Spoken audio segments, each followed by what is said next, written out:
Mm-hmm.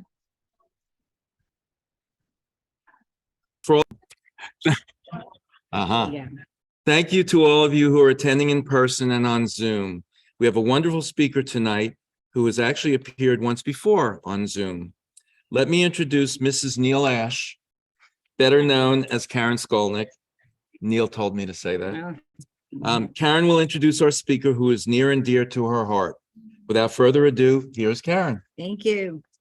Okay, I'm here to introduce my mother, Irene Skolnick. Some of you may have heard her last year. A couple kids may have heard her in Jefferson when she spoke at the 6th grade canteen. To get her full story, because that's not what she's talking about tonight, you can buy her book on Amazon. But the neat part about her story is that she and her family passed as Catholics during the war. And it was very unusual for Jews to be able to do that because you needed several things to be able to be successful to pass off as Polish Catholics. One, you need to look it. My grandmother was blonde-haired, blue-eyed. What? You speak louder? Oh, sorry. Okay. My grandmother was blonde-haired and blue-eyed, and she looked Gentile. My grandfather looked like Ukrainian. You need to be able to speak a perfect Polish. They both did. They didn't have a Jewish accent. You needed to be able to know the religion, so you could go and pass yourself off in your day-to-day conversations, or you went to mass. You needed money, didn't hurt, and you needed some luck. And that's what my mother's talk comes in tonight, because I would like to paraphrase luck as righteous Gentiles. There were many people who came into their lives as they were going through their journey, and without those people, without those Polish Catholics, they would not have made it. So it's really thanks to them, both who are recognized and who are not, that so many Jews were able to survive the way they did. So go ahead. Well, thank you. It's sort of unusual to be introduced by one's daughter, to know what she thinks of you, right? Okay, so as Karen, why am I, but this is a number closed captioning. Who can see this? Keep going. Okay, I get a message I don't quite understand, but I assume you can hear me? Okay, fine. Okay, so Neil specifically restricted the focus of this talk on the righteous Gentiles.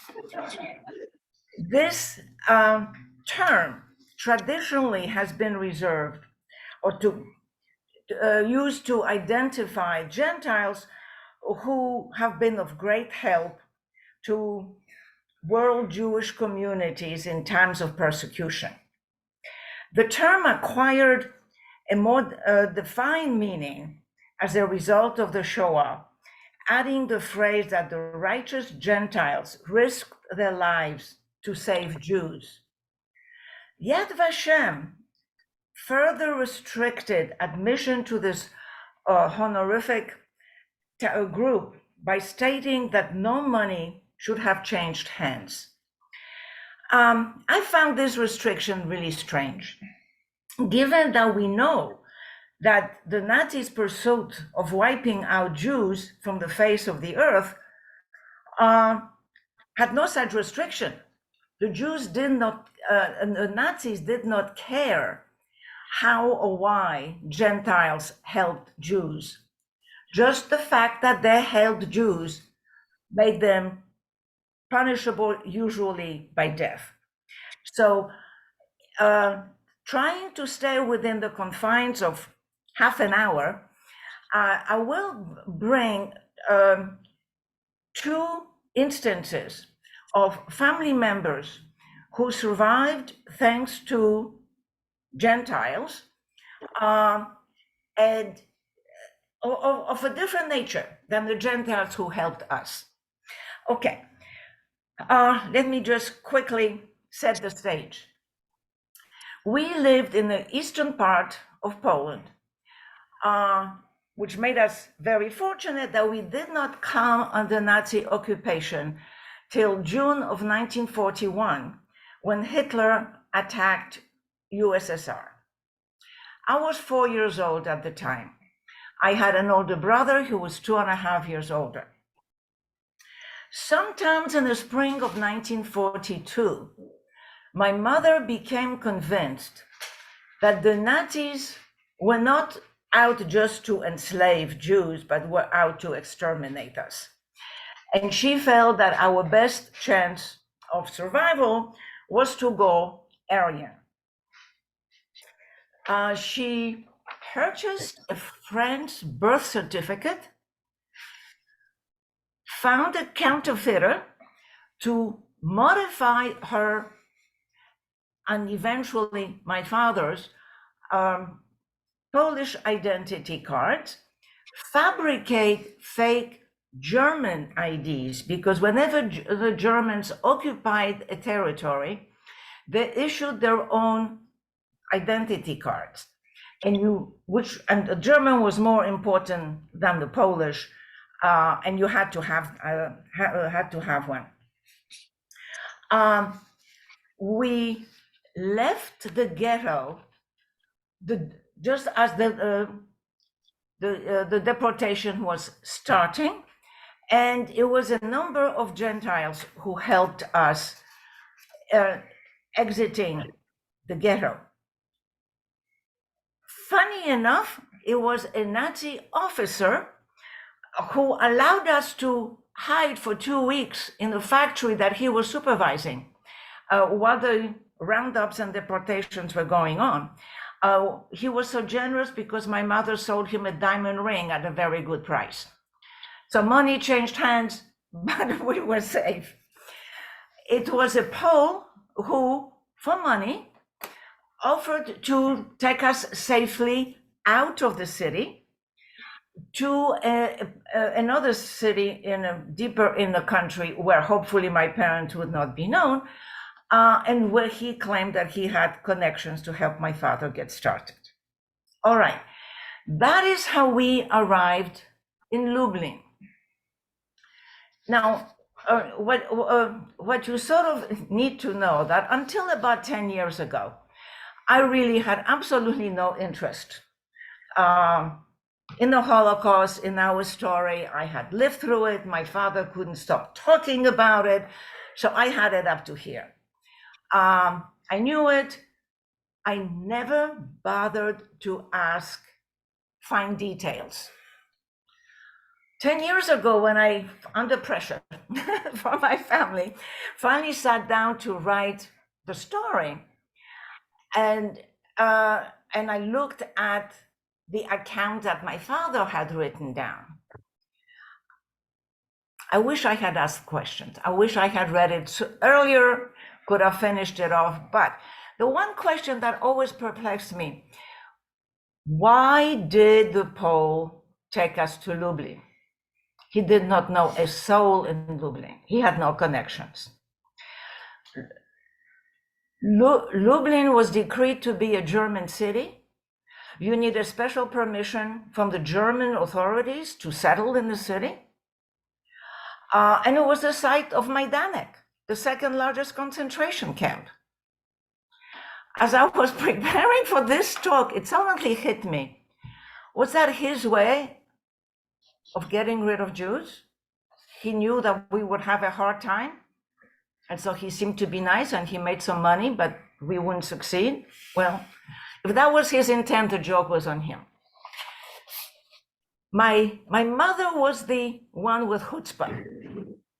My father was the fantastic manager and people person, very resourceful in that area. He got permission for us to settle in Lublin. He entered the ad for a job that was calling for someone who could carry on correspondence in the German language. My father was fluent in German. My father was quite a linguist. He spoke about 5 or 6 languages, but certainly spoke an absolute perfect German. He got the job. And the job was with a factory that was manufacturing bouillon cubes. This is a food product, and as such, it was under the auspices of the German authorities, which provided the raw materials and then purchased the finished goods. Therefore, the need of speaking German to communicate, arrange for quantities, negotiate prices, and so forth and so on. The factory was owned primarily by two Polish brothers, Wiktor and Alfred Pacałowski. They are the righteous Gentiles who are recognized by Yad Vashem as such. My father very quickly became a very, if not important, certainly very appreciated employee, thanks to his negotiating skills and his fluency in German. He was able to protect employees who received orders to leave the city, because that was part of the fact that Lublin was decreed to be a German city, and all non-essential Poles were exiled from the city. And so when employees received such an order, my father was always able to get it rescinded. When his boss, Wiktor, who had a beautiful apartment in the city, received such an order as well, my father was able to find him a suitable apartment closer to the factory, and he was able to stay in the vicinity of the factory. The date, we arrived in Lublin in September of 1942. Relations became so warm and friendly with the Pacałowski brothers that Christmas, my parents were invited to their house for Christmas dinner. It was a very successful evening, lasted 8 hours, and everybody was very happy, so much so that my father got a Christmas bonus, and shortly after that received a raise. Now, this is particularly important because my father did make the point that they must have suspected that he was Jewish, simply because he came from Galicia. His accent betrayed him on that. And his greatest weakness was that his German ID came from Warsaw. A Warsaw German ID was suspicious because most of the fake German IDs came from Warsaw. Don't ask me why. I don't know why, but that's what everybody says.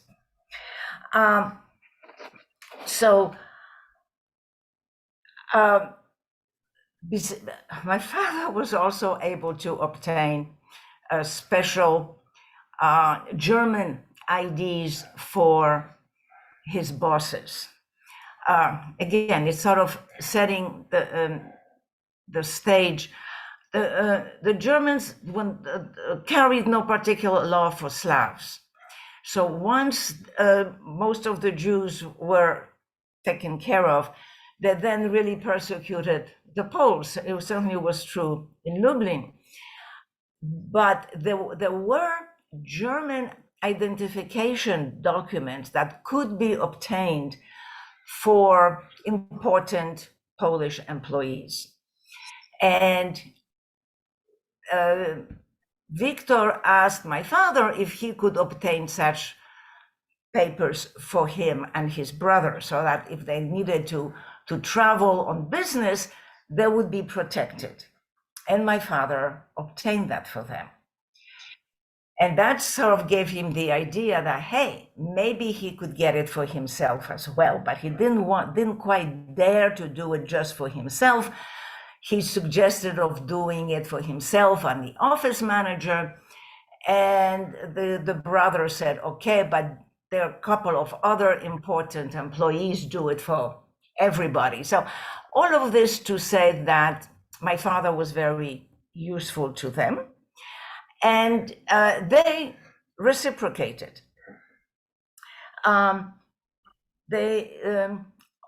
Often when my father had to deal with the Germans food department negotiating for the business, he was successful in obtaining buying at official prices, which were much lower than what they had to pay in the market, items that were expensive to obtain, I mean, such as salt or onions. And he would always bring that back to the factory and give it to the Patsawoskis, who shared it with him. The factory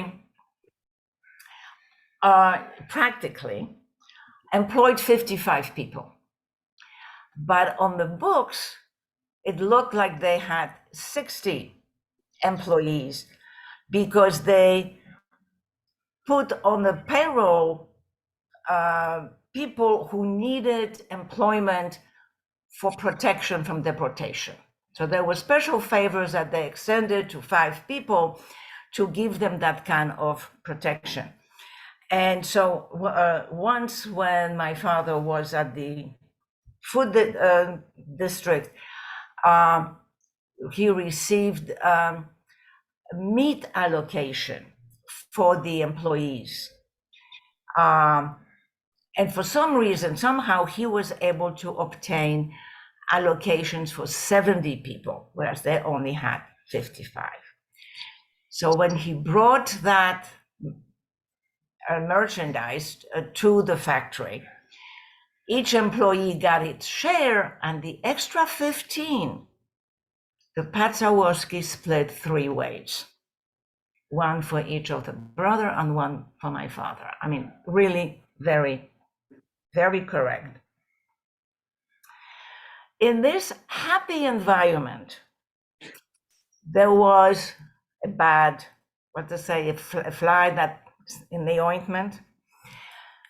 There was the wife of a chief engineer that nobody liked.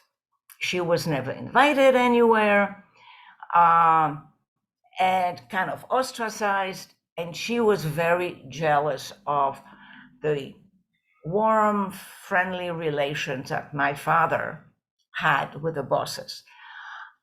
Because also my father felt that everyone in the factory also sort of suspected that he was probably Jewish. Like Karen said in the introduction, my mother was never suspected. She looked like a typical Aryan.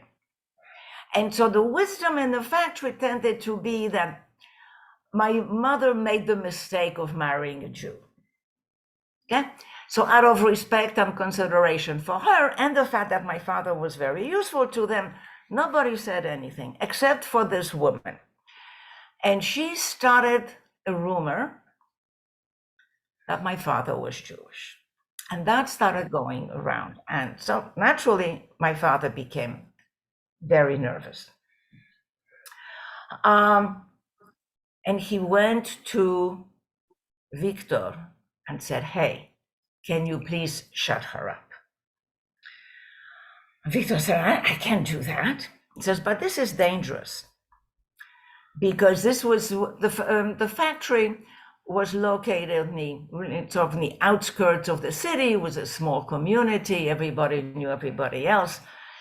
And there's one thing I neglected to say. In all this happy situation, because we were well settled, my father came from a very large Jewish family.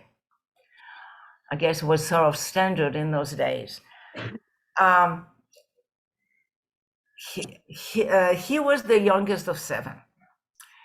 One of his brothers tried to do what we had done. They got Aryan papers, and one night they came to us for shelter, and so saying, "Well, if you can do it, we'll do it also." Well, there was no way they could do it. My uncle looked Jewish. He had a bit of a Yiddish accent when he spoke Polish. His wife was okay, except she knew nothing about Catholicism. And so what my parents ended up doing is that my father got permission, again, one of his things, for us to occupy a single family home, really on the outskirts of the city. It was almost in the countryside. It was a very primitive home, no electricity, no indoor plumbing, but it was an isolated home on a very large lot with an attic and a cellar where we could hide my aunt and uncle.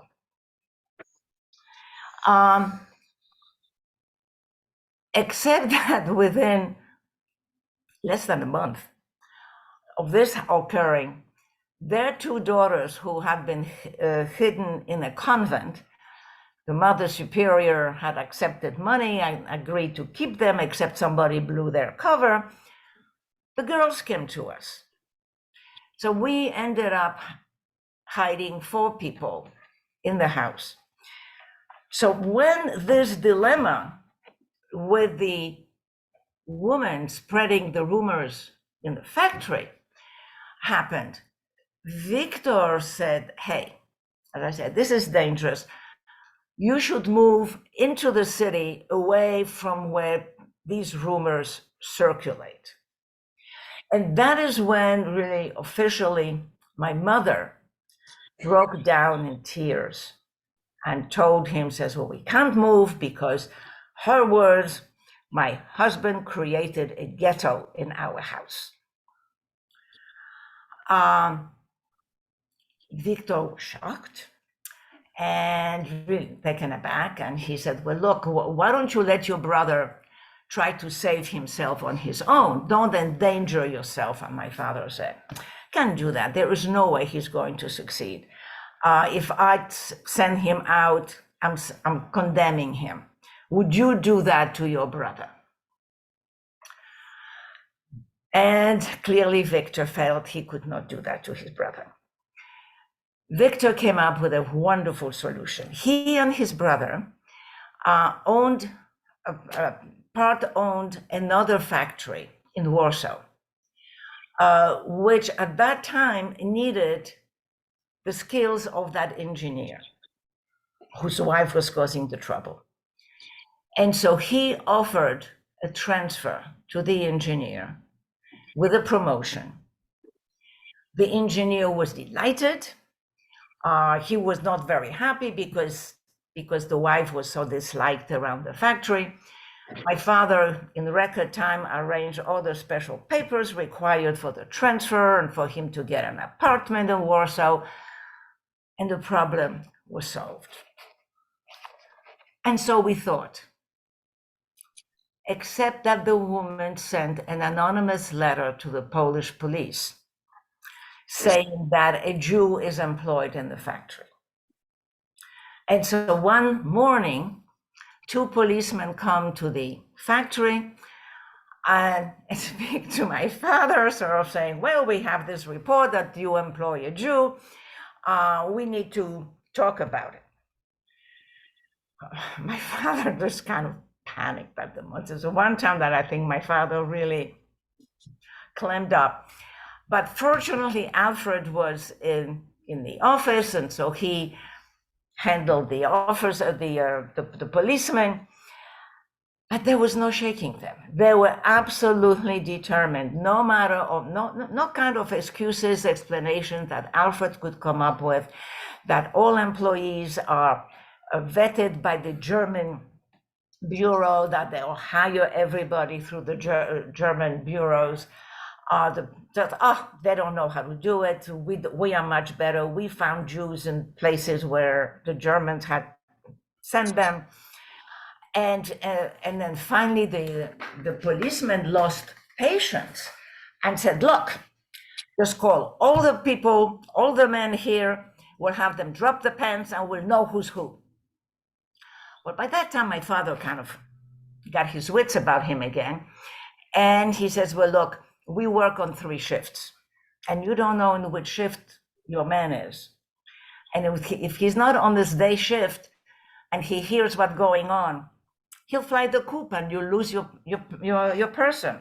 So why don't you let me investigate quietly and I'll get back to you. And they accepted. Gave him their card and so. Well, Victor was very, very scared because now this is really dangerous, right? They clearly are covering for a Jew. So after a few days, he decided to go to the police station to talk to them, investigate where the situation stood. And as he came there, the policeman says, "Oh yes, the captain wants to speak to you." Victor was not very reassured until he entered the captain's office. Turned out the captain was an old hunting buddy of his. And so he was very friendly, very open, and says, "Look, I got this letter, I had to investigate. Are you employing a Jew?" And Victor said, "Of course not." Crumpled up the letter, tossed it in a wastepaper basket. That was the end of the story. Now, as I said, my father had many siblings. His youngest sister, one sister had already perished. There were two sisters left. The oldest was, and her two daughters, were hidden by a pole back in Lviv, which was the ghetto where we were. And that was purely a financial arrangement. For X amount of money, he was hiding the three women. After a while, the money became a challenge. So the family was rich, but there was a limit to the money. And the money was being channeled through a Ukrainian man who used to work for my grandfather. And that's how the family knew him. And when the money had run out, everybody knew that one of my father's brothers, who was in France when war broke out, was smart enough not to return to Poland and eventually made his way to the United States. In February 1941, he came to the United States. So my father wrote an IOU note to this Ukrainian man to advance money to my aunt and the Pole who was sheltering her. And he said, "If I don't survive the war, my brother will make good on my IOU." And so for a while, that kept them safe. But by, I think it was around March of 1944, money had run out, and the three women came to Lublin to join us. The daughters got jobs, but my aunt stayed with us. The more interesting situation was with a younger sister, my Aunt Wanda. She had a daughter, and the Pole who took us from Lviv to Lublin was supposed to bring her to Lublin. Because, you heard stories, I'm sure, that when a trusted Pole took some Jews out, he really just turned them over to Germans, right? He wasn't so trusted. So we were the guinea pigs. We went with him first. And my father then wrote to his sister, "He's on a level he can be trusted.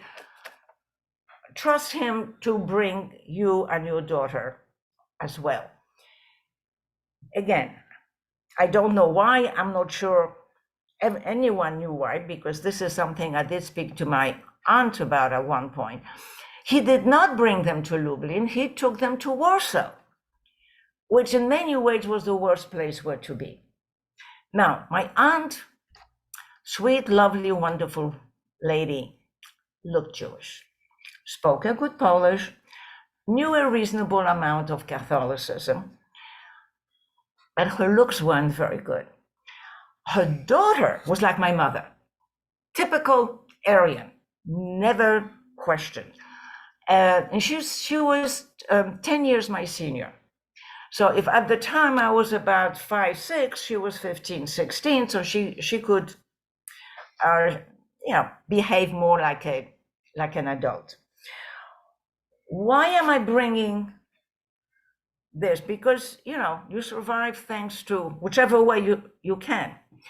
But when my aunt and cousin arrived in Warsaw, they found it very difficult to find a trusting residence. But they were given an address to a suburb in Warsaw where before the war, no Jew was allowed to live. So they went there, and as my aunt told the story, she misread the address. She went to the wrong place.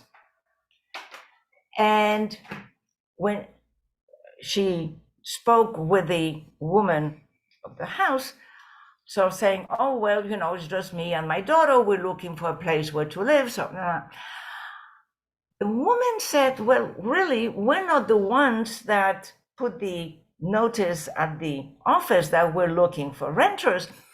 Says, but if you can, she said, my husband and I can sleep in the kitchen and we can give you our bedroom if you can pay me 3 months rent up front. Her husband worked for the railroad, and as such, he was able to buy a large quantity of potatoes so they would have enough food for the winter. But they didn't have the money. So if my aunt would pay the rent up front, they could stay with them and they could buy the potatoes and they would survive through the winter. This couple saved their lives.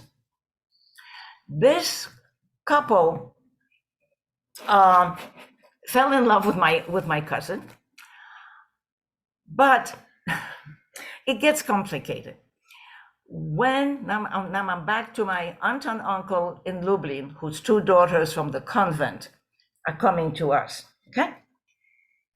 The daughters look Jewish, especially the older daughter. I mean, she had a nose which is the Jewish caricature of a nose. My uncle is concerned that so many of us are located in one place. Well, if something happens, we all go. So he decides that the older daughter should go to Warsaw and stay there with my aunt and cousin. The husband came to Lublin to fetch Fila and took her to Warsaw. It only lasted for a few weeks. It really wasn't a very happy, easy arrangement. And my Aryan-looking cousin, Eva, brought the other cousin back to Lublin. I'm going through this elaborate thing because when Eva is in Lublin, my father, knowing that his sister's running constantly into trouble in Warsaw, that he will eventually need to bring them here to Lublin, asks Victor's permission to register Eva as an employee of the factory, giving her permission to live in Lublin. And Victor agrees. Okay? My mother had an incident. We said my mother never had any problems. You'd never believe what got my mother into potential trouble. I think this I don't know, that existed in the States, but there would be communal laundry areas, big vats where women would gather and they would do their laundry, the washing and the rinsing and so forth. So once my mother went to one of those, she had to go to the laundry, with Victor's wife. And at one point, one of the women says to my mother, says, "Oh, look at that. She's wringing her clothes like a Jewess." My mother had no idea what it meant, what it was. And Victor's wife very quickly says, "Oh, really? Let me see. So let me show how to do it. Oh, I do it the same way." And she quickly made some rather this way, whichever way. The point is that Marisha was quick on the feet and quickly covered from my mother. And since, there was nobody was going to question her Catholicism. So that sort of saved. Around this time, Victor lost his sleeping maid. And he asked my father if he could sort of find a reliable woman for him to hire. And that's when my father suggested his sister. He didn't say it was his sister or it was a relation, but he knew that this was going to be Eva's mother. Now, Victor met Eva. Eva looked perfectly Aryan.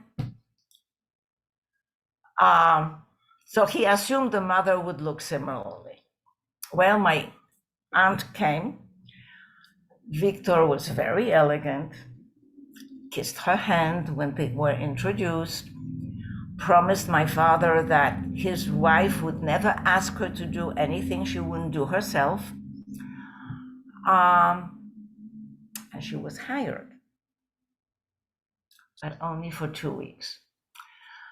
After 2 weeks, Victor called my father to his office and said, "I have an open house.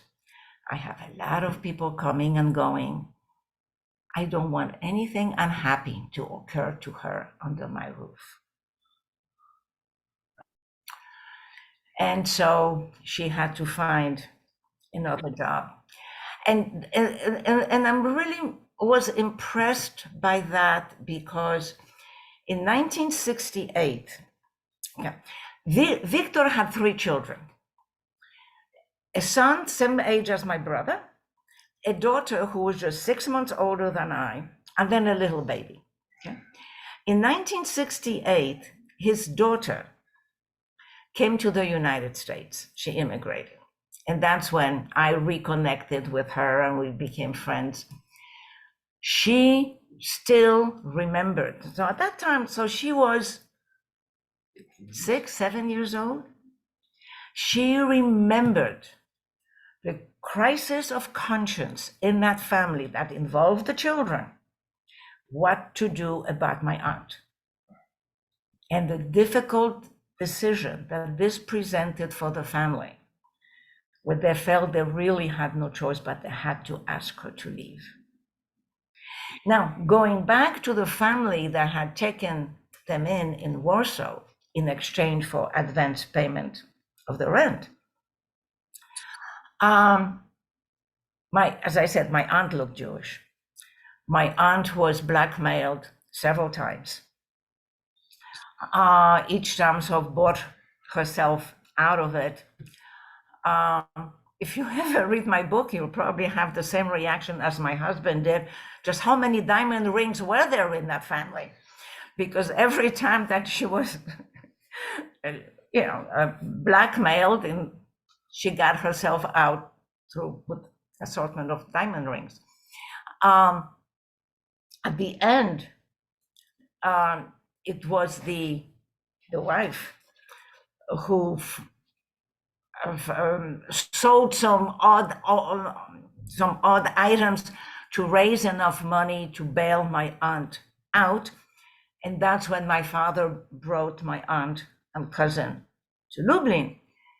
In the meantime, the neighbors started getting suspicious, and they denounced that couple to the Polish police that came.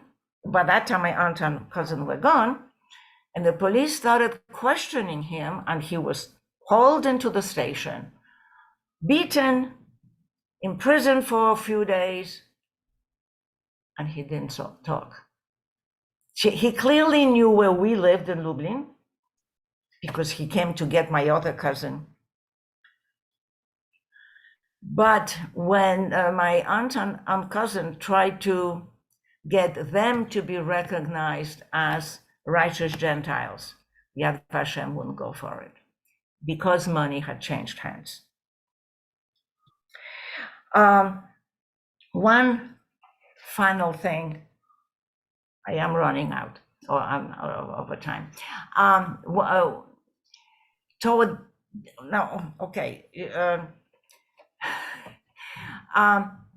In 19, I think it was around March of 44 or so, around that time, that there was a movement of Germans taking over Polish businesses. Just like that. The German comes to a Polish business, now it's mine, get out.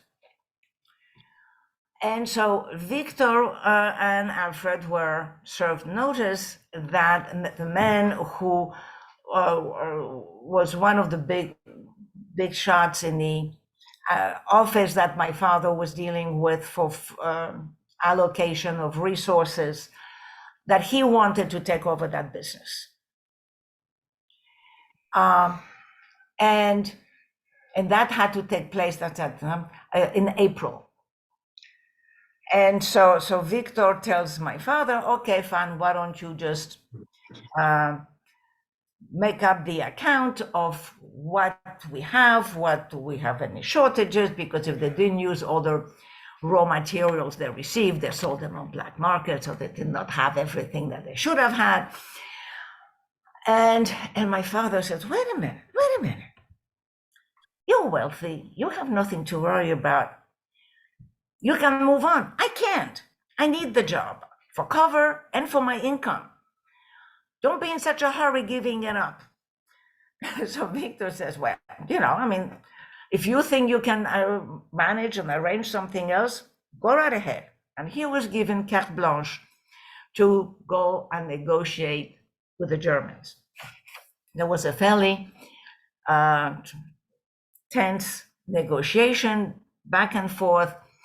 My father was arguing, in the process of processing the whatever we were working on. No money can be arrived at. Why don't you let us finish making the product? We can then sell it at the agreed upon price, and then the changeover can take place. We need until August 31st. Well, after much haggling back and forth, came back, July 31st is the absolute latest date by which you have to surrender your business. Well, the Red Army marched in July 22nd. So that was the end of that. Except that before the Russians moved in, there was a lot of unpleasantness, threatening from various factions, partisans, communists, and Victor and Alfred were really targeted by communists. They would declare that they had been condemned in absentia for God knows what, and they had to pay a certain ransom or they would be killed. So that the brothers left the city, leaving my father in charge. And it's difficult to put this. Earlier in 44, our luck had run out. My father got picked up by blackmailers.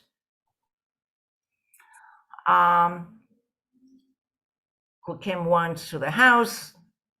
They said they wouldn't come back. So Victor and Alfred are out of the city, except they need to come back for something, whatever.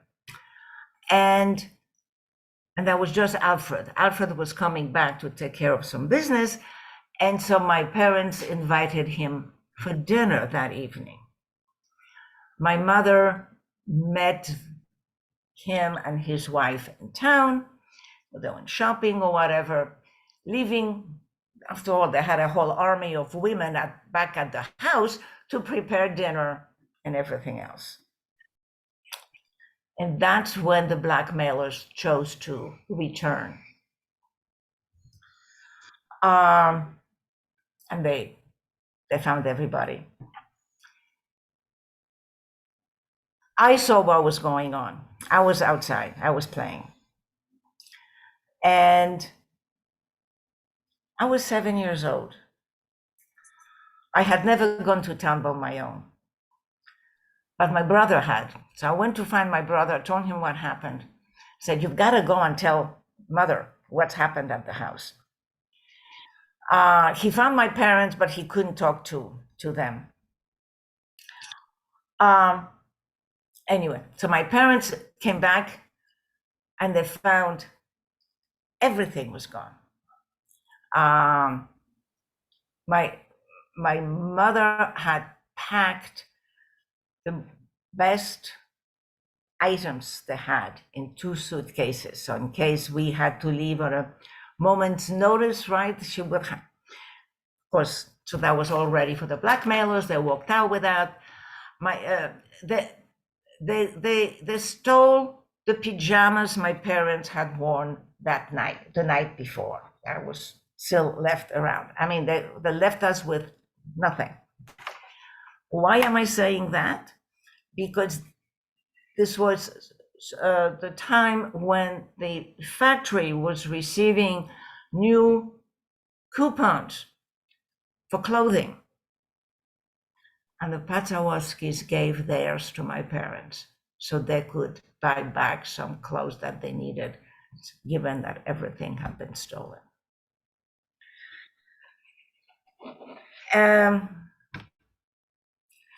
That's what the Pazawowskis did for us. They sheltered us, they fronted for us. And it's something that my parents never forgot. And when we came to the United States and tables were sort of turned, I mean, you know, as immigrants, we were struggling, but they were more deprived than we, as much as my parents could. They always helped. And we stayed in touch with them until they passed away. As our financial position improved, we just kept helping and sending.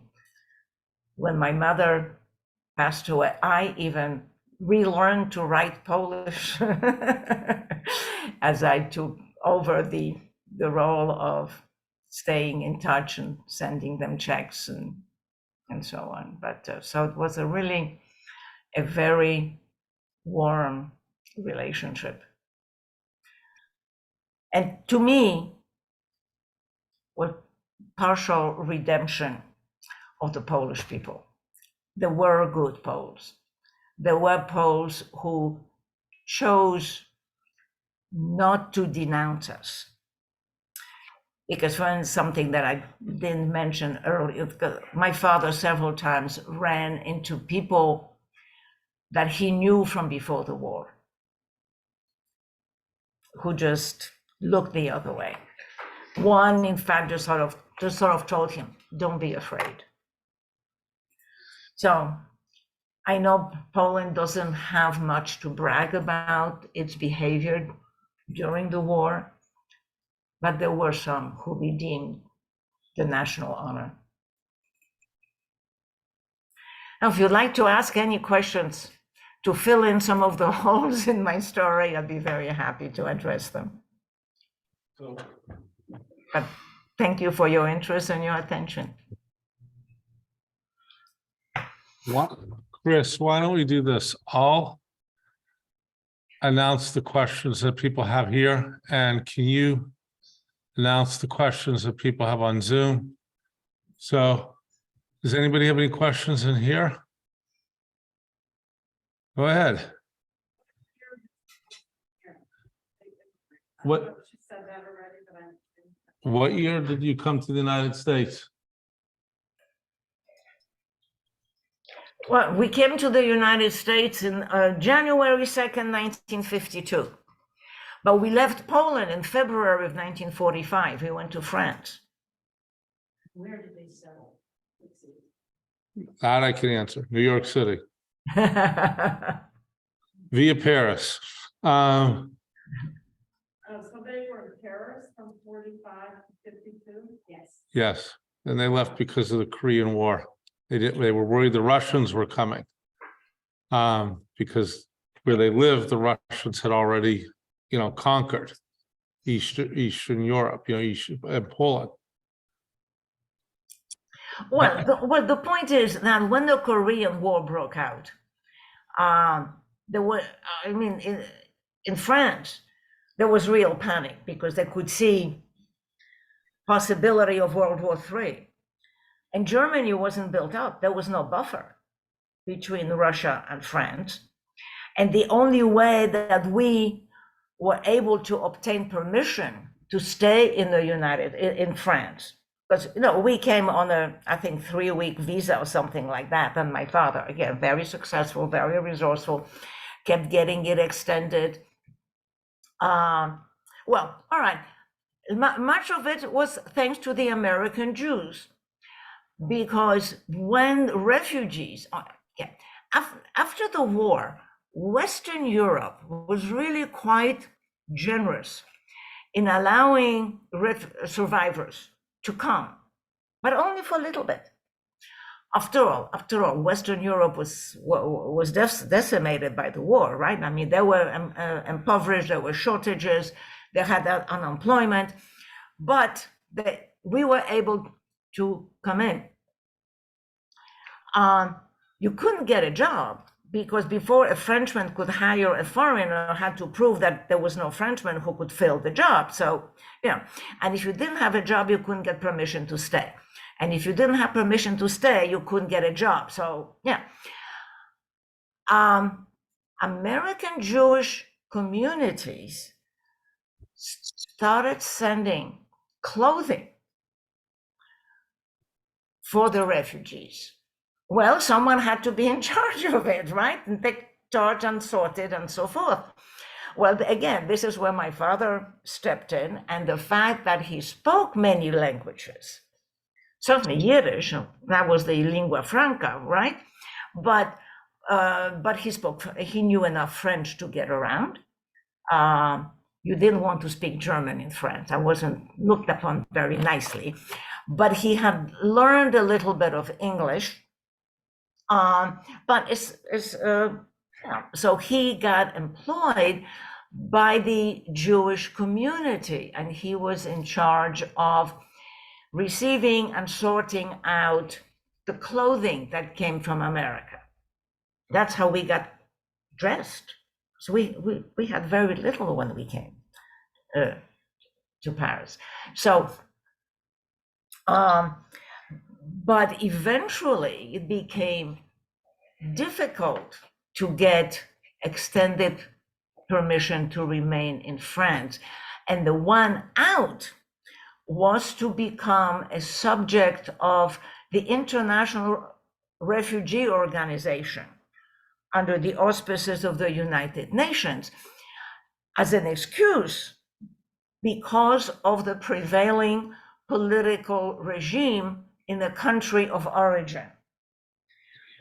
So my parents, who had already met the comrades twice, figured, my gosh, if they come to France and we are here because we didn't want to be under them in Poland, what is going to be our fate?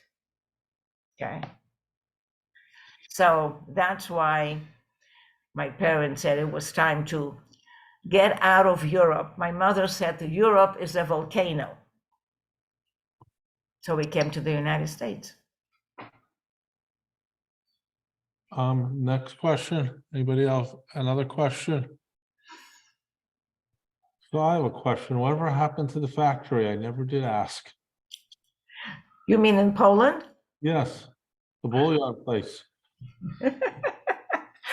I'm surprised. Yeah, my father made 2 trips back to Poland, and he received permission to export whatever machinery he could find and identify. And he found a Billion cubes? no. Oh, you mean now which factory? You mean our factory before the war, or the factory that was making bullion cubes? The bullion cube Oh. factory. I don't know. I don't know. Well, look, the fact that the Pacałowskis had a very hard life in Poland under the communists would lead me to surmise that they lost all the factories they had. And by the way, just so can you just tell, before the war, the family owned a toy factory, and they were able to export all the equipment to France, right?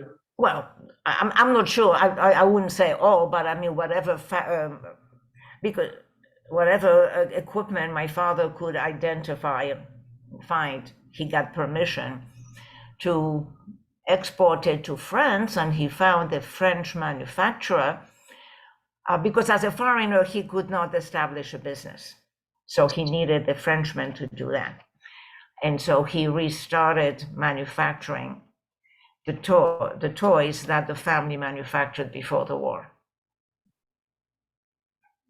And we have one of them at our house. So just out of curiosity, I see a lot of students here. Don't be shy. What would you like to know? It's rare for you. How many of you actually have talked to somebody who survived the Holocaust? So do you think at your age you'd have the resourcefulness? Well, you don't know until you're confronted with having it. And that's one of my messages when I speak to children. You are capable of a lot more than you think you can. You are, and that you're given credit for. I mean, I was 5 years old, and I am told all of a sudden, forget everything you know.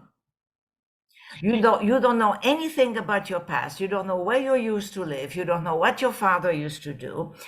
You have a new name. This is your name. Don't ever tell anyone what your name used to be. 5 years old. I did it. And when I was questioned, I climbed up. I played. Because I went to a neighbor's house to play. They had a daughter my age, and they had toys. We didn't. So I went there, and her mother started asking me questions. I just got very busy playing with the toys. Kids can do a lot more than we give them credit for. I mean, I've always been impressed with the resourcefulness your family had. And, you commented to me once on the, what was it, the 4 or 5 points that you felt were very important to surviving. So I might want to mention those briefly. Oh, you want me to? Well, Karen said it. You could not look Jewish. You had to speak a perfect, unaccented Polish. You had to know a fair amount about Catholicism because Poles are devout Catholics. You had to be able to think on your feet. It won't do to get the idea tomorrow. how to respond or how to react. You have to do it in the moment. And I think the fifth one was, didn't hurt if you had money, because that always came in handy. And And you had to be lucky. You know, now my mother used to say that you have to meet your luck halfway. The Polish expression is to put your hand out to luck. Yeah. You have to recognize the luck when something occurs as a, hey, I can do that. And somebody just asked on chat, what was it like being a refugee coming to the United States at such a young age? Well, when I came to the States, I was 14 years old. In many ways, that was more difficult than going to France when I was 8. Because as a teenager, you know, it's more difficult. But the most difficult thing really was, as I contrasted to coming to France, other than linguistically, the French had the same experience as I did. They went through an occupation. Americans never went through an occupation. Somebody pointed out to me, if you are African American, their experience may be an analogy, you know. But if you're white Americans, you don't know what it's like to be under an occupying force who has life and death power over you. You don't, notwithstanding the shortages as a result of the pandemic, you don't know really what it means having shortages. I mean, real shortages.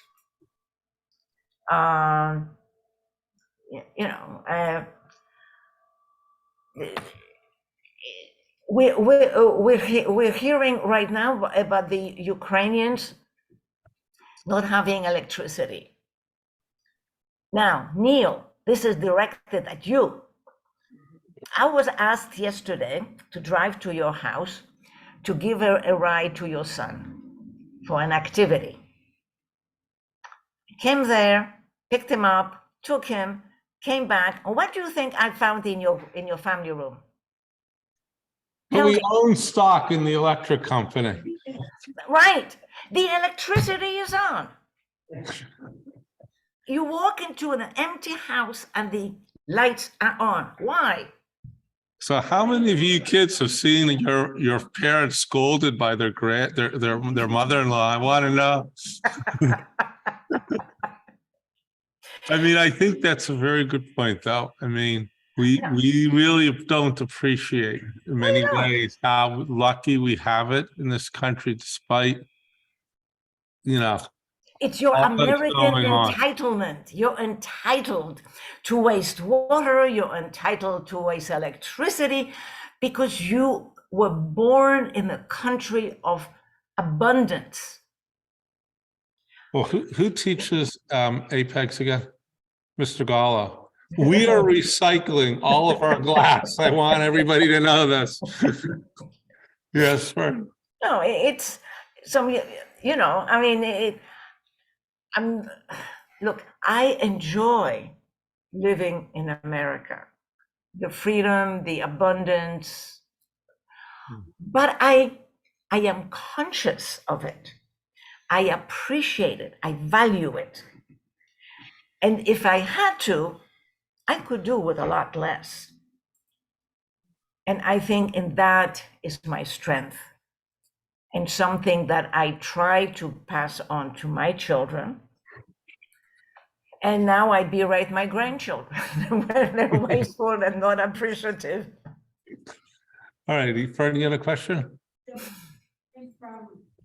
When they left Poland, All right. did the rest of the cousins and the aunts and everybody that was in that house go with them? What happened to everybody in the house? Where did they go? Well, my aunt and uncle and their 2 daughters, well, they first came to France to Paris the way we did. Eventually, they all settled in Toronto. My aunt and my aunt Vanda and her daughter Eva went to Israel because my uncle, you see, when the winds of war were coming, my uncle believed war was coming. My grandfather didn't. And it's really funny. To her dying days, my cousin Eva could not forgive her mother for listening to her father rather than her husband.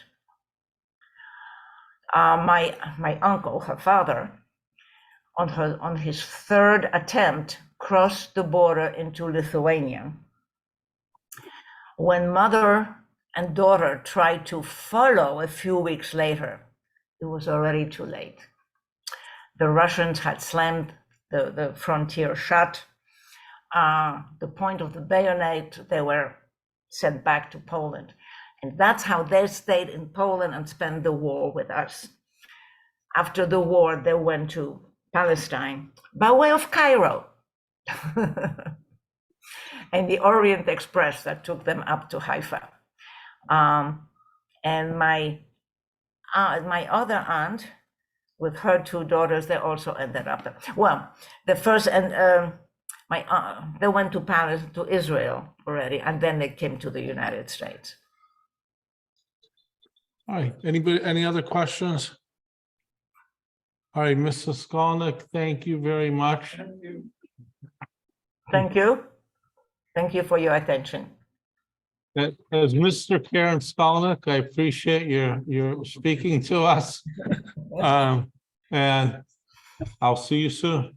Somebody wants to say hello, I know that much. We're back. We just made it in the nick of time. Ben's back.